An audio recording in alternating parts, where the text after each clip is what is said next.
देश के प्राचीन इतिहास और इमारतों की बात की जाए तो आज भी बहुत सी इमारतें ऐसी हैं जो अपनी खासियत के लिए दुनिया भर में काफी मशहूर हैं। ऐसी ही एक ऐतिहासिक धरोहर है रानी की वाव या रानी की बावली, जिसके बारे में आज हम आपको बताने जा रहे हैं। 11वीं सदी में इस वाव का निर्माण मूला राजा के बेटे भीमदेव प्रथम की याद में उनकी विधवा पत्नी उदयमती ने करवाया था, जिसके बाद में करणदेव प्रथम ने इसे पूरा किया।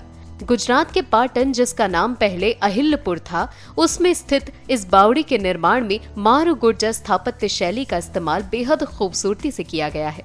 इस बावड़ी को बनाने का मूल मकसद दरअसल जल संरक्षण था। पाटन जिले में चूंकि बारिश कम होती है, इसीलिए सरस्वती नदी के किनारे रानी उदयमती ने इस वाव के निर्माण की योजना बनाई ताकि बरसात के समय इस बावली में जमा पानी बाद में लोगों के काम आए। इस बावली के निर्माण के कुछ समय बाद इसका इस्तेमाल सरस्वती नदी ने इसे पूरी तरह से जल व्याप्त कर दिया था और सैकड़ों सालों तक नदी में आने वाली बाढ़ की वजह से ये बावड़ी धीरे धीरे कीचड़, रेत और मिट्टी के नीचे दबती चली गई। साल 1980 तक ये बावड़ी पूरी तरह से पानी से ही भरी हुई थी। कुछ समय बाद जब आर्कियोलॉजिकल सर्वे ऑफ इंडिया ने इसे खोजा तो उस समय इस बावड़ी की हालत बेहद खराब थी। रानी की वाव तकरीबन 64 मीटर लंबी, 27 मीटर गहरी और 20 मीटर चौड़ी है। ये बावड़ी अपने समय की सबसे प्राचीन और सबसे अद्भुत निर्मितताओं और कलाकृतियों का बेहद सुंदर उदाहरण दर्शाती है। बावड़ी में बनी बहुत सी कलाकृतियों में ज्यादातर भगवान विष्णु से संबंधित कलाकृतियां हैं।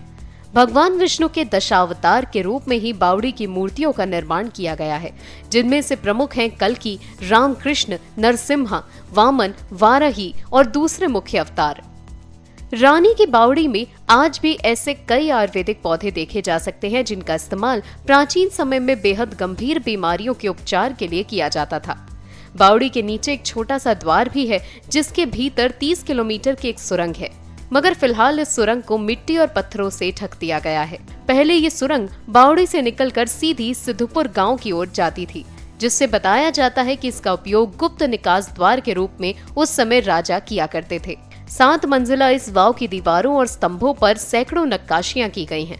7 तालों में विभाजित इस सीढ़ीदार कुएं में नक्काशी की गई 500 से अधिक बड़ी मूर्तियां और हजारों की संख्या में छोटी मूर्तियां हैं। साल 2012 में रानी की वाव को यूनेस्को ने विश्व विरासत के रूप में शामिल किया और भारत सरकार ने रानी की वाव को साल 2018 में हल्के बैगनी रंग के 100 रुपए के नोट पर इस विश्व धरोहर की तस्वीर को सम्मान के रूप में छपवाया।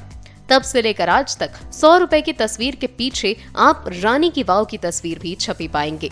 तो है ना इसका इतिहास बेहद दिलचस्प। खैर, आज के लिए इस वीडियो में बस इतना ही। इसी तरह की और इंटरेस्टिंग वीडियोस के लिए आप देखते रहिए अमर उजाला। डाउनलोड करें अमर उजाला ऐप और पाएं खबरें लगातार।